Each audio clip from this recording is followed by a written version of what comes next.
Bonjour à toutes et à tous, ici Lia Caudré pour vous parler actualité. Aujourd'hui, ce mardi 19 septembre, nous nous retrouvons au terrain de sport pour les 12 heures du SJG dans l'objectif est de récolter des fonds pour une association de personnes en situation de handicap. Le principe est simple, lorsque l'on donne 100 francs, on effectue un tour complet du circuit. Ce matin, quelques professeurs ont couru. Nous avons eu également certaines personnes en situation de handicap, puis quelques personnalités comme Madame Chamorro, vice-présidente du gouvernement, qui a effectué 18 tours du circuit. Nous allons à la rencontre des organisateurs, puis de certains participants. Nous sommes actuellement avec un des organisateurs qui est un prof au sein du lycée. Bonjour, je suis Eric Reuillard et je suis professeur de PS au lycée Jules Garnier. Comment a émergé ce projet ? Alors ce projet, il a commencé en 2018.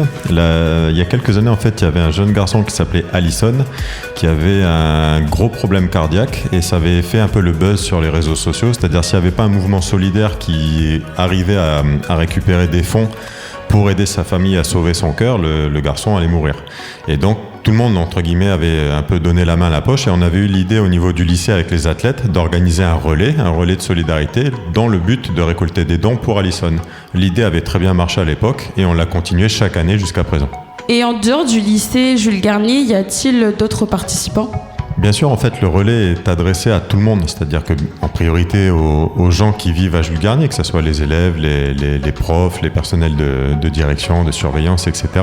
Mais toute personne de l'extérieur, ça peut être les parents, ça peut être d'autres institutions, sont les bienvenus sur le projet. Et là, cette année, vous avez le lycée de Docamo qui vient participer comme chaque année. Vous avez également le collège de Ploum qui viendra cet après-midi. Vous avez bien sûr la structure de l'ACH, l'association que l'on va aider, la Ligue de handisport. Vous avez différents clubs sportifs et notamment un club de triathlon, la Sports Team, qui va venir ce soir. Donc plusieurs effectivement autres établissements peuvent participer à ce projet. Et depuis quand préparez-vous ce projet ?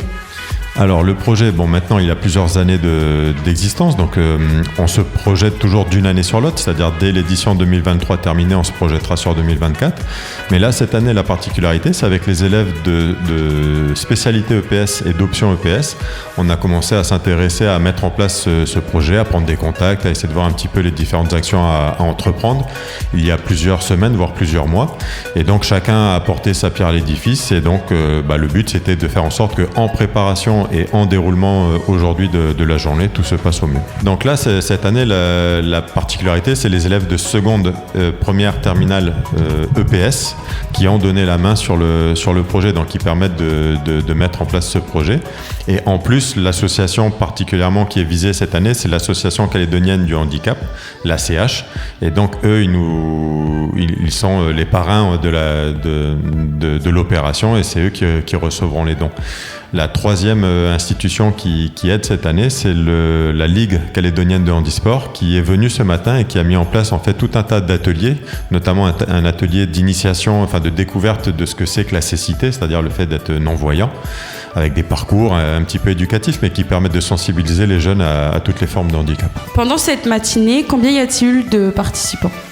Alors pour la matinée, je ne pourrais pas le dire encore, on est sur les bases des années précédentes. On estime qu'un petit millier de personnes participent à l'opération, donc ça fait en gros une personne sur deux du lycée, puisque l'établissement comporte 2000 élèves et profs et personnel adultes, donc à peu près une personne sur deux dans l'établissement participe à cette opération. Pourquoi ce projet vous tient-il à cœur ? Il tient à cœur pour l'essence même de ce qu'on est, c'est-à-dire des êtres humains. Et quand on sait qu'il y a des êtres humains qui peuvent souffrir de différentes choses, notamment des personnes handicapées qui peuvent avoir des besoins très importants en termes de soins, en termes d'assistance, en termes de fauteuil roulant, etc., forcément que ça ne peut pas laisser insensible. Donc ça, c'est une cause qui nous paraît très noble et très juste à défendre.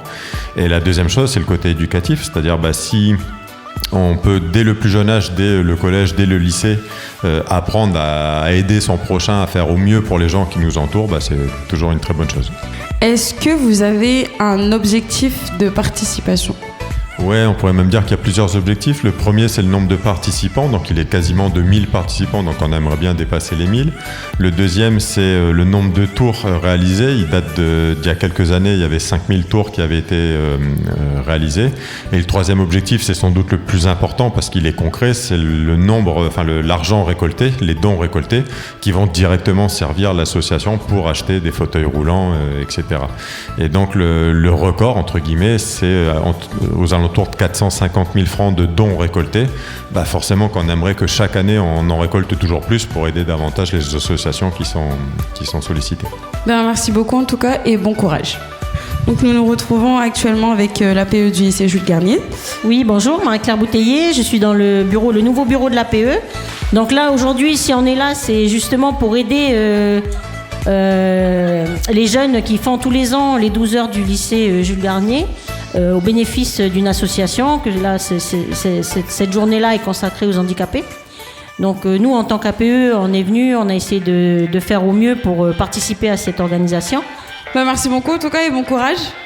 Donc nous sommes maintenant avec une élève du lycée. Est-ce que tu peux te présenter ?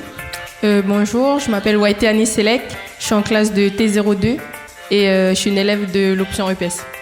D'accord, et quel est ton rôle aujourd'hui ? Alors quand les gens ils viennent et ils viennent apporter leur argent pour faire des dons pour l'association des handicapés, moi je vais marquer leur prénom et la somme qu'ils versent. Et ensuite je les envoie sur le terrain s'ils veulent faire des tours ou pas. D'accord, et pourquoi ça te tient à cœur de tenir ce rôle ? On a toujours fait ça et puis c'est pour une bonne cause aussi, c'est pour les handicapés, ils en ont besoin et puis voilà, c'est bien aussi de faire dans... d'habitude on fait toujours à l'extérieur des lycées, mais là c'est bien de mettre un peu les élèves aussi à profit et tout, pour donner de l'argent, comme ça je dis qu'ils participent aussi au bien-être des handicapés, voilà. Merci beaucoup et bon courage. Nous sommes avec un autre élève en SPEPS, c'est ça ? Oui, alors je suis un élève au lycée Jules Garnier, je suis en première générale. Et quel est ton rôle ici ? On a mis en place quelques élèves qui ont eu leur PSC1, leur diplôme de secouriste de niveau 1. Donc on est 4 élèves ici à être ici pour pas surcharger l'infirmerie. On est là et on a aussi une boîte de secours avec nous au cas où. Pourquoi ça te tient à cœur de faire ça ? Ça me tient à cœur parce que sachant que les fonds qui vont être récoltés sera pour une association d'handicapés. Donc ça me tient à cœur pour aider les prochains et tout, les handicapés, c'est bien quoi, voilà. Merci beaucoup et bon courage. Donc nous sommes avec un des participants à la course. Tu as fait combien de tours ? Là je suis à 52 tours au total. J'ai participé à ça car ça me tenait vraiment à cœur, car l'année dernière aussi j'ai été mis pour faire ce projet. Donc l'année dernière mon record était de 90 tours. Donc là j'ai voulu essayer de battre le record. Et qu'est-ce que ça vous apporte personnellement d'avoir fait ça ? De la fierté et voilà. Oui, voilà, on est content de se retrouver ensemble pour une même cause et défendre la même cause, quoi. Et c'est important. Et c'est la fin de notre édition. On espère que cela vous a plu. Merci de votre attention et on se retrouve bientôt pour d'autres actualités. Au revoir.